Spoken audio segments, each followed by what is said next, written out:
Well, hello everyone and welcome. This is Lizzie and Justin from Thirdspace, and here we are for another week of our Turning Towards Life conversation. And you are all so welcome to be here. However you're with us, whether you've just joined us this week or you've been with us for 5.5 years, whether you're on a podcast or on live in our Facebook group, which everyone is very welcome to join, or on our Turning Towards Life website, or who knows where or when you found your way to us, maybe sometime very far after Sunday the 2nd of April 2023. Whenever you're landing with us, you're very welcome. And here's what we do is we begin every week with a source, a piece of writing that flows in to this conversation, and then Lizzie, you and I, we have half an hour to talk about it in a completely unrehearsed way. And it's been such a joyful, alive practice for these last 5.5 years, filled with discovery. So I'm so grateful that you're here again, Lizzie, this week, and for this wonderful and truthful source that you've brought to us. Thanks, Justin. Hello, everybody. Oh, well, it's gorgeous as always to arrive here and just feel the, I think I've said this often, Justin, just the sanity descending, the middle of life descending on me. I'm really grateful for that. And I'm really grateful for this poem as well, because it kind of did the same thing for me. It kind of, when I saw it, I thought, oh gosh, this is what I need to read every day. This is what I need to be reminded of all the time. And so let's read it. And thank you for being with us wherever you are, as Justin said, whenever you are with us, however you're listening. I spoke to somebody this week, Justin, who was one of the people who feels helped to go to sleep by listening to us. And it was such a sweet conversation, because there's the funny part of it, which is that we might be quite boring, which is a big possibility. There's like the sweet part of it, which is that our voices are comforting and that we are somehow in relationship to people in their relaxed state. So I feel really grateful to understand that a little bit more and to be in that conversation and to be genuinely, truly helpful for people. There are some people who listen to us because they find it difficult to go to sleep. So I'm grateful to have spoken to one of those ones. And the person who I spoke to also listens for other reasons too. Right, we don't we don't just make everyone go to sleep. That's not the only function we have. Not everyone. I love to think. I love the idea, the sense that maybe when we listen to something as we fall asleep, that the words go into the subterranean realms. Yes. So and find their way in that way. And Justin, as well, I shared with you a voice message of one of my oldest friends this week who listens to us, and I want to appreciate her as well, because I think she'll probably listen to this. And it was so sweet and moving to have her voice message. She did like a WhatsApp voice message to me to say what it was like for her listening to our last episode. And every piece of feedback that we get, like, it never gets old. Any appreciation we receive or any comment or anything, I feel like it's never boring, it's never obvious, it's never anything like that. So that's an invitation. If anybody ever wants to share anything with us as a result of your listening and feeling into these realms, please do. It's such a joy for us to hear that and to feel more obviously the conversation that we're all in together.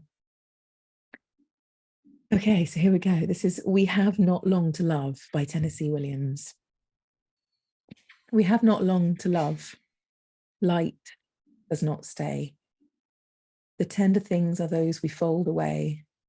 Coarse fabrics are the ones for common wear. In silence, I have watched you comb your hair. Intimate the silence, dim and warm. I could but did not reach to touch your arm. I could but do not break that which is still. Almost the faintest whisper would be shrill. So moments pass as though they wish to stay. We have not long to love, a night, a day.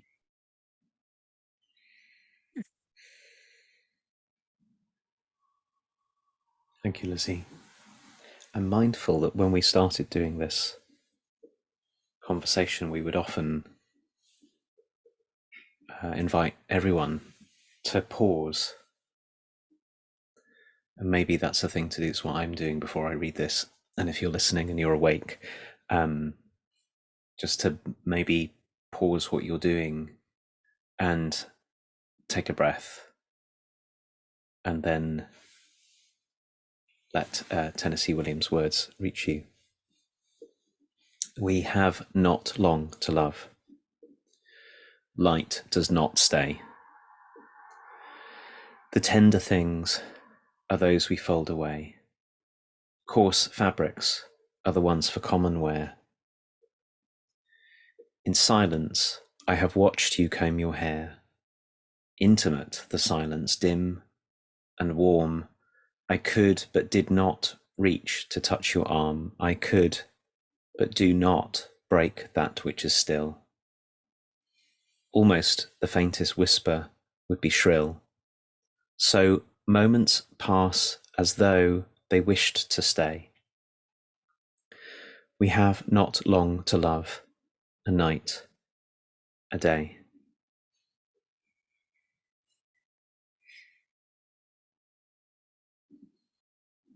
Justin,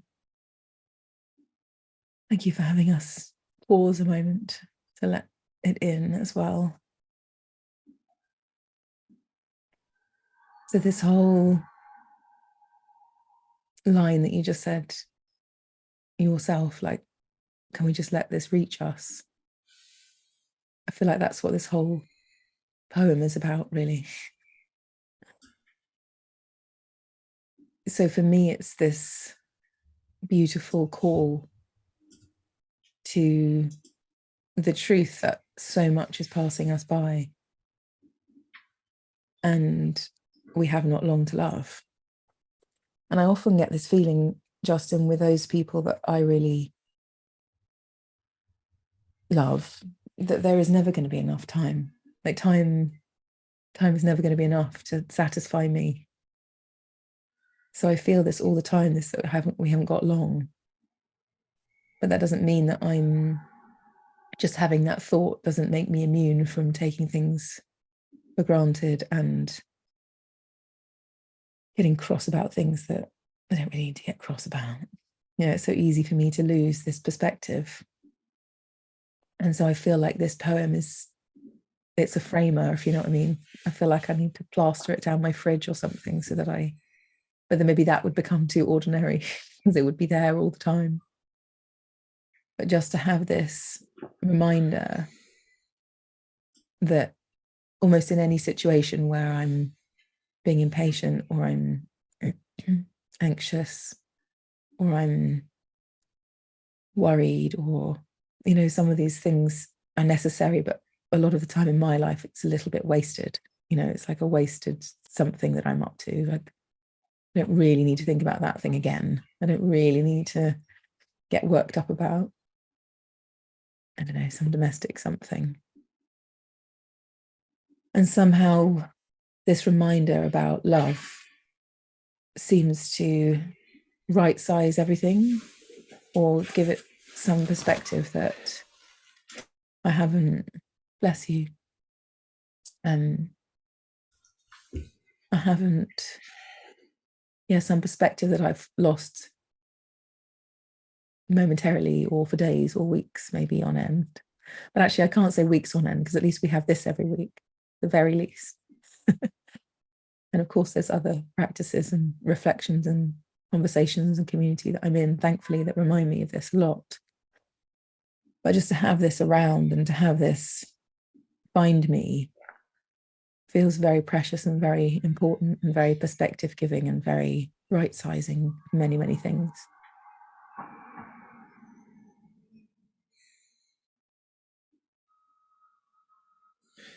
I've been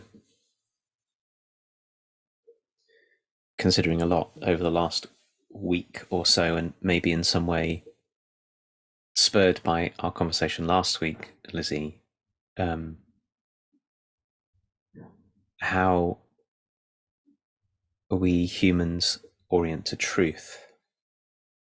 and how, if we'll let ourselves drop down beneath the kind of thinking that you were talking about, sort of worrying about things, which is always, seems to me, worrying is really a way to try and manipulate the world or get the world to be our way, which is the primary mode of being in the world that most of us have been schooled in. Is that's what school is for so many people, and then work is for so many people. You have to sort things out and get things done and figure things out and be in control. And if we drop down beneath that, and if we drop down beneath the intensity of emotion that often has judgments of itself in it, like when we feel afraid, or if we'll go beneath all of that, it's actually not so hard to find out what's true. And underneath all of our heightened everything,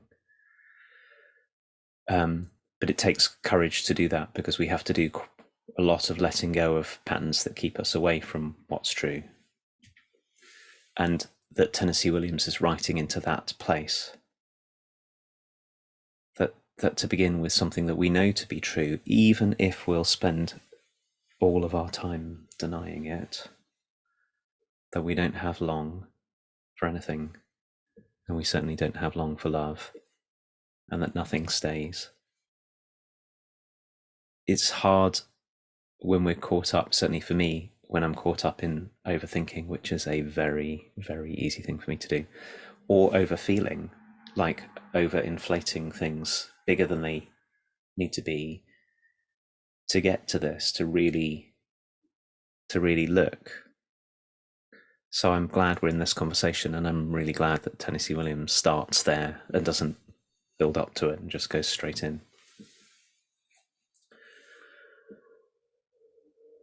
And then I was thinking, as you were talking, Lizzie, about this, that I suppose I've also been very, very influenced over the last week or so. I've been carrying on reading James Bridle, who we read last week, and I'm pretty sure it's in James's book that there's a part which talks about the kind of way of orienting to the world that is trying to control, which gets us busy, and the kind of way of orienting to the world which gets us soft and receptive and available to the world. And it's almost like, I was speaking with one of our someone from our professional coaching course this week about this, Lizzie, when we were talking about coaching. It's like the difference between being with someone with laser eyes, where you're probing and trying to get something to happen, and really sort of in the manipulating, as in reaching into the world and it's my responsibility to make things happen kind of way, or softening back into the back. This person brought this beautiful distinction about and said, oh, it's like when I let my eyes go to the back of my head, then I can be in a relationship in another way, more receptive, more available to this very, very precious person in this very, very precious moment. And that, I think, is what Tennessee Williams is inviting us into, what it is to be in silence with one another, and how we could, but need not always reach out to have something happen. We could reach out to touch your arm, but that would break something that is here, a sort of wonder and awe and delight and tender appreciation of the absolute miracle of being with anybody else at all, let alone somebody that we feel genuine love and care towards. So this, of course, there are times for the manipulating, having things happen way of being in the world is absolutely called for. But the mistake, it seems to me, that Tennessee Williams is reminding us is we could live our whole life there. I could be with you, my dear, dear friend, and be trying to get something from you and wanting something to happen and always feeling what's missing, and instead the other thing I could do, which is the one that's so missing for many of us from our culture, is let myself be open and available to the absolute and frankly completely inexplicable miracle that you are here and I am here and that anything is happening at all, which nobody can say anything about. There is nothing to say about why that is the case, apart from that it is the case, and it will be gone. Yeah. My gosh, so much noticing happening for me as you're saying this, Justin. I was walking along this week down the street and I had this thought about like reflective observation, like what it is to have this eyes at the back of our head behind feeling when we're observing and softening and being impressionable. Just sparked this remembering for me, because I was thinking about the difference between looking at something to criticize it or to correct it or to change it versus looking at something to receive it. And how those two things feel so different to me. Like as I walk along the street, I could be complaining about the pothole in our road or the fact that there's a skip that keeps blowing dust everywhere, or that the front of our house, the paint's all peeling off, or like I do look in that way. And I was noticing myself doing it and thinking, well, there's also all kinds of other ways I could look at this, like the shape of this street and the beautiful blossom on one of the little trees and the cat sitting on the windowsill. Like there's all kinds of ways that I could observe. And I think that's such a big distinction for me that's so crucial, is being present with kind of beady eyes is very different than, because that takes a certain kind of presence. There's like a determination in me to see what's wrong and to find things out. It's a kind of particular kind of presence. And then there's the presence that, as you're talking about, is like further back or something that takes way more in than the thing that might take that in as well. Like I could have that critical part, but it would only be a slither of me rather than where all my focus is going, all my attention is going.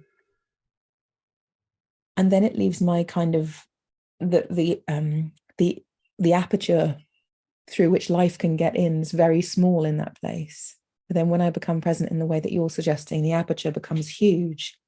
So what I then get to notice about people might include my criticism and my judgment, but it's way, way, way, way, way, way more than that. And then it leaves me in a place of receptivity and wonder and miraculousness. Like even this morning, I had to go to the shops really early to get some milk because we ran out of milk. And we live really near a railway line. And we're in southwest London, so the trains are going all the time on a quite a lively rail. And there's lots of complaints about the up and down of the barriers. And as I was walking to the little corner shop, I was like, oh, how do those barriers even go up on time and down on time? I mean, like whatever had to happen in history, I guess by most is kind of taken for granted by now. But those barriers exist along every station. At every station, there's roads that cut across every single piece of railway where there's a station, as far as I know, along the line. And those barriers do their job every day, however many times a day. I was suddenly like stopped in my tracks at the miraculousness of whatever that engineering is and whatever that signaling is and whatever the humans are and the machinery is that enables that to happen. And I feel like, as you're saying, our culture pushes us down the road of complaint and criticism all the time. You know, this week I was in conversation with someone who's in a very senior role in a very complex political position, hearing something from his point of view that I'd also read about in the media. And I was completely humbled by how little I knew from the media. I was completely floored by, well, the horror of really how it was covered by comparison to what really happened in just one thing. And it really showed me how, it's funny you use the word manipulated. I don't know if there's a word bigger than that, but it feels even bigger than that. Like I'm not being manipulated. I feel like I'm actually being lied to in some instances, where I think about some way that something gets told that's very, very, very, very, very different from actually what happened. And I think that's seeped into me so much that it then has begun to, and probably has forever, shape the way that I look at everything. And I feel so open to that at the moment. And maybe that's why this truthful poem is also so comforting to me, because I can feel my susceptibility to, even with my critical eye on that, which I do have, I'm still, like anybody, completely susceptible to someone else's version of what happened, in a way that then has that versioning become the way I version something. So if something's particularly critically written about, I think it fuels my critical part that then feels justified in being critical of something else. So I feel very, don't know, like alarmed and humbled at the same time at how we rarely ever hear anything from the right source, actually. Hmm. And the world is so huge. How, maybe we can't. But I feel that if I don't have poems like this coming to remind me, and thank goodness for poets and writers and the kind of work that we do that reminds us of something that's ours, not just that's belongs to the world. Like when I start asking what of me is me and what of me is given to me that I haven't even chosen to pick up, I've just become something because it's in the soup of our culture. How can I question all of that? And how can I become more me rather than more of a amalgamation of all the things I should think, given the things that I read and the things that I'm exposed to? Hmm.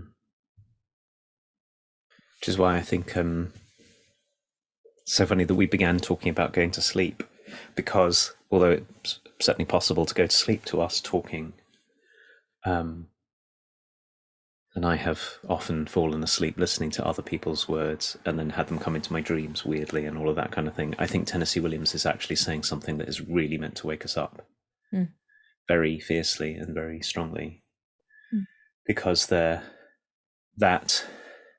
it's not, when I listen to you, Lizzie, it's not that wanting to improve things is the problem, which a complaint, that what's underneath a complaint is always a wish to improve things for ourselves or maybe for other people.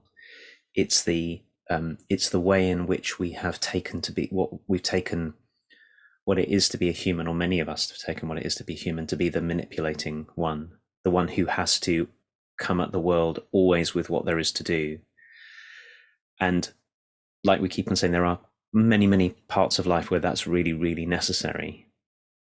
But I was thinking, whilst you were talking about what happens when we make that the only valued way of being a person. Mm-hmm. That's the thing. So how that then shapes and colors and poisons, actually, I think much of our lives, where this way that Tennessee Williams is inviting us into is the appropriate way. So when we walk out of our houses into a nearby, if you have one near you, wood or forest or park, and all we can feel is our worry about everything that is as yet undone, and we are unable to receive the trees that are there for the absolute marvel of being that they are, or when we're in a relationship with a friend or a partner, and all we can find in ourselves is all the things that need to be improved about them or about us, and we can't find our way to receive the wonder and the total mystery of being with another person. In fact, I think the closer we are to someone else, the more we find out how little we know about them, is what happens. It's the opposite to this. And about how I've talked a lot, and I know everyone has a different experience of education as a child, but when I think about this, I think about how we get schooled out of wonder and into achieving. Mm-hmm. And achieving has its place. I want to keep on saying that. Of course it has its place, because it's one side of a polarity. and how the world of work for many, many, many, many people has had wonder completely removed from it because it doesn't make profit. You can't make money out of somebody stopping to have a conversation with a patient that they have in a nursing home, and you can't make money out of taking time to speak to the person who's buying their shopping. That this side that Tennessee Williams is talking about has been very, very strenuously taken from our education systems and our work, and it's an absolutely deep inheritance of being a person that we know from looking at newborns and very little ones. We know that that's a big part of being human. And Tennessee William, I think, wants to say we don't have long to get on this. We don't have forever to wait to discover that the world is waiting to make itself known to each of us, and that we do not have long to love what there is to love, and we'd better start waking up, and we'd better stop treating it as somehow trivial, an interruption to all the other interruptions, another thing to do, or somehow a distraction from all of our worry and all of our busyness. We'd better get with this because it's the ground of everything that's here and waiting for us. And it is, in many ways, the mark of a life lived with great care, is to be willing to be soft enough to bring our attention in the way that's the other way of talking about this, I think, is that this is a poem about attention, about what kind of attention we bring to the world. When you were talking, Justin, I was reminded of all the times I've been called naive for having this kind of sense of what's important. And I felt such tenderness in that. It's quite a hard line to hold in the context of the culture that we live in. And then when it actually comes out of someone's actual mouth in words as a criticism or a protection or whatever the agenda is, I'm noticing that I'm just appreciating, for those of us who hold this as precious, how marginal it feels, how on the edges it feels to have this kind of approach. Like even in my world at the moment, with a little 3.5-year-old as kind of center of my world, very rarely do any parents around me talk about how much they love their children. It's like, oh my God, there's a WhatsApp group called Driven to Drink, which is like, children are such a nightmare, I just have to drink. And that's what the name of the group is. And every time I look at it, I think, oh gosh, what does that even mean about everything? And so it doesn't mean everybody in there, that's what they're about or anything, but even the title of things kind of gives me shudders sometimes. And to be someone who goes, this is hard and profoundly, hilariously joyful and loving and intimate and sweet, and thank goodness. It's not that it's not felt, I don't think, by many, many people, but it's like culturally, that's not what we all talk about. We don't have love-ins, we don't sit there and talk about how much we love each other and how much we appreciate one another.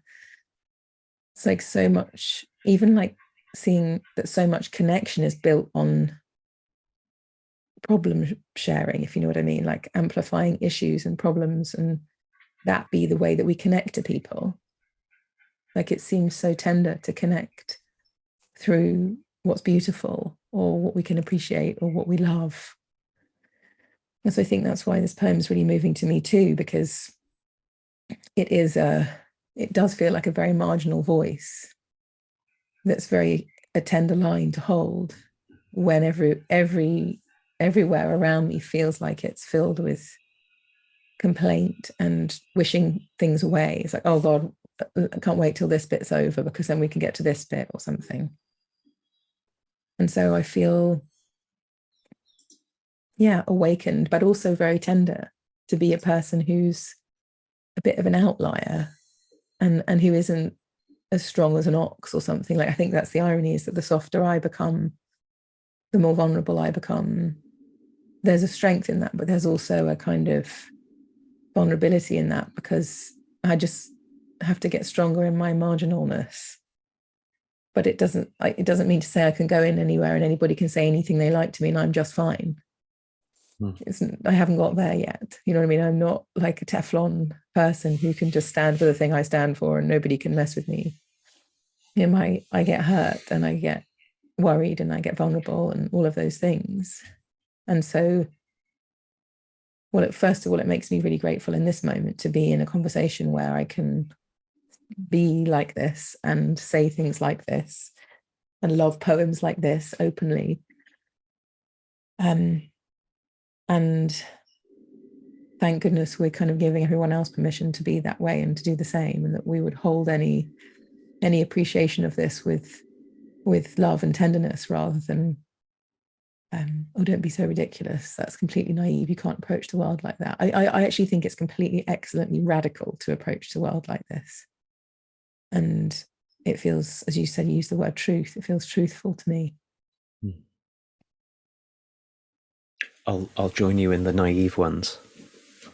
I've had that come my way too, and it's also really striking me that what you're not talking about, at least as far as it arrives with me, is something slight, or there's a version of love that's not really love, which is making everything lovely. I don't think you're talking about that at all. That the kind of willingness to love that you're talking about, Lizzie, seems to me that this is what I know from knowing you, is also the thing which really makes it possible for you to speak up with great strength and courage when something really needs attending to, because we have not long to love. That this, the implication of Tennessee Williams' words, and not that we waft around in soft-eyed waftiness, loving the trees. And I mean, it's in here. It's the ground of something, but it also can move us to really want to find out what's true and to speak up for it and to speak up for one another. That's also this same kind of love. What it's different from is the kind of distracted busyness that we've taken to be the mark of being a person in our culture. So that's actually the kind of, to me, that's the kind of going to sleep that we fall into. And gosh, I know, I fall into it too. And one of the reasons why I swim in very cold water every morning is I get in the water and it reminds me of the madness that I've woken up into, the absolute off the scale inappropriateness of living in a way that keeps me whirring with thinking and criticizing myself, or trying to, instead of meeting the world with the softness and also the courage to want to respond. And it comes from here, and that's not at all naive.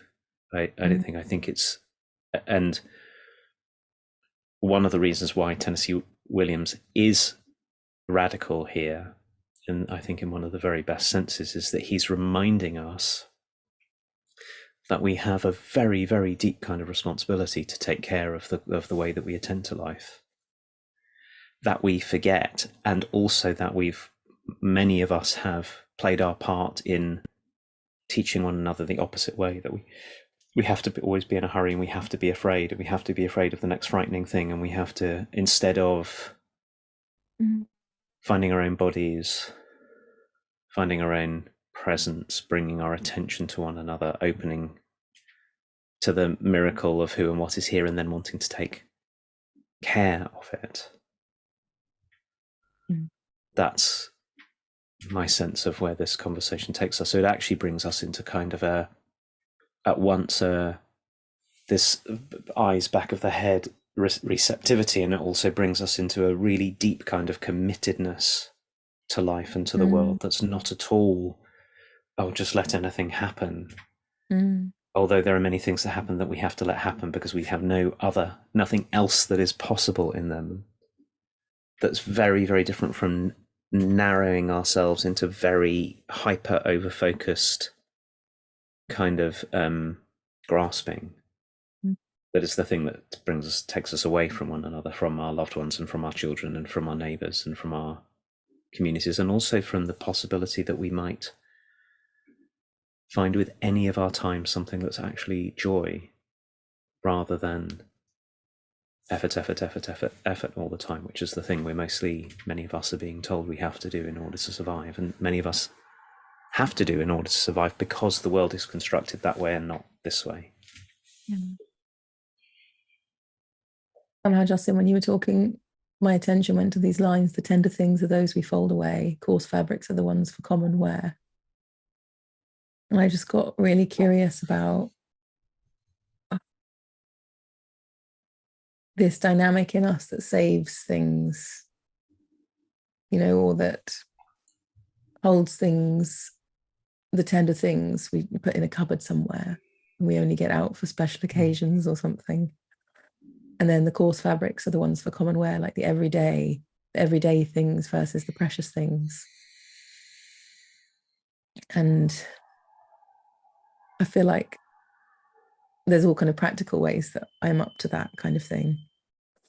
And then there's I'm just thrown into reflection of how do I do that with myself? Like which parts of me am I bringing forth that are the everyday parts, which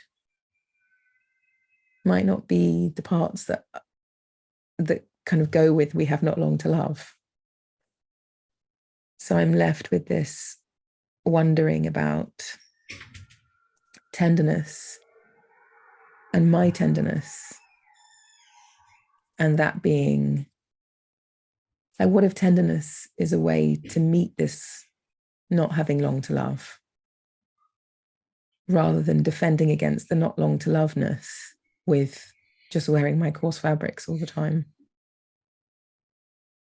That's the kind of, I don't even know if I've said that very coherently, but I feel like I need to journal or something, or wonder. I can feel a bit of breathlessness around what parts of me am I bringing forth that are tender and really meeting the not long to loveness that is true, versus the parts that I'm bringing forth that are not really meeting the not long to loveness and are a coping mechanism, which is fine, but it doesn't feel the most truthful way to live, the most honoring way to live of the not long to loveness, right? Being in the middle of my life in this moment.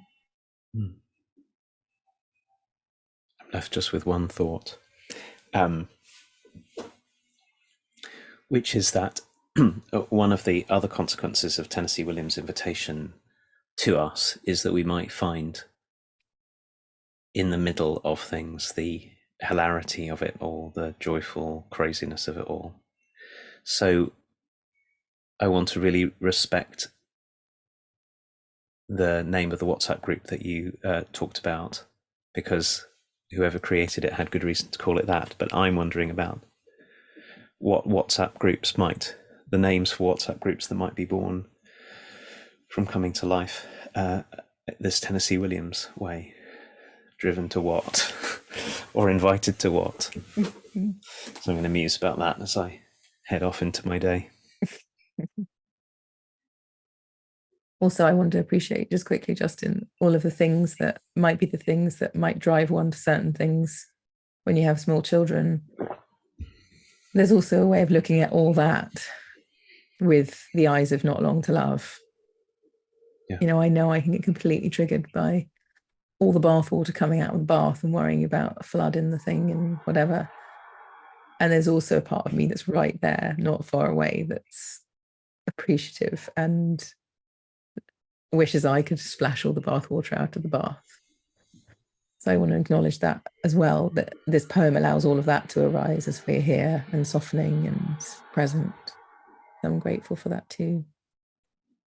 And I want to thank you, Justin, for being here, for being open as always, and for everybody who's with us, listening whenever in time you are with us. And we're going to be back next week with the source chosen by Justin. If you're new to this, you'll realize that we alternate the sources. So one week it's Justin, one week it's Lizzie.